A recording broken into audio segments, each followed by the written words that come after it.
ಹೇಗಿದ್ದೀರಾ? ನಾನು ತುಂಬ ಚೆನ್ನಾಗಿದ್ದೀನಿ. ಪ್ಲೀಸ್ ನನ್ನ ಚಾನಲ್ಗೆಲ್ಲ ಸಬ್ಸ್ಕ್ರೈಬ್ ಮಾಡ್ಕೊಳ್ಳಿ. ನೋಡಿ, ನಂಗೆ ಒಬ್ಬ ಹೊಸ ಫ್ರೆಂಡ್ ಸಿಕ್ಕಿದ್ದಾನೆ. ಅವ್ನ ಸೈಕಲಲ್ಲಿ ಬ್ಲೋ ಇಲ್ಲ ಅಂತ ಹೇಳ್ಬಿಟ್ಟು ಬ್ಲೋ ಹೊಡಿತಿದ್ದಾನೆ.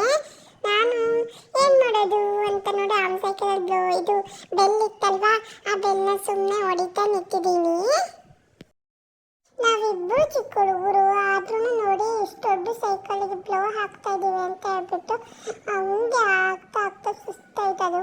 ನಿಂಗೆ ಒಬ್ಬನಿಗೆ ಹಾಕೋಕ್ಕಾಗಲ್ಲ, ನಾನು ಹೆಲ್ಪ್ ಮಾಡ್ತೀನಿ ಬಾ ಅಂತ ನಾನು ಹೆಲ್ಪ್ ಮಾಡಿದೆ ಅವನಿಗೆ. ಅವನು ಸೈಕಲಿಗೆ ಬ್ಲೋ ಹಾಕ್ತಿದ್ದಾನೆ, ನಾನು ನನ್ನ ಸೈಕಲಿಗೆ ಬ್ಲೋ ಹಾಕೋಣ ಅಂತ ಹೇಳ್ಬಿಟ್ಟು ಇಬ್ಬರು ಸೇರ್ಕೊಂಡು ಹರಸಾಹಸ ಪಡ್ತಿದ್ದೀವಿ. ನೋಡಿ ಹೆಂಗ್ ಬ್ಲೋ ಹಾಕ್ತಿದ್ದೀವಿ ಅಂತ friends. Oh my god. No.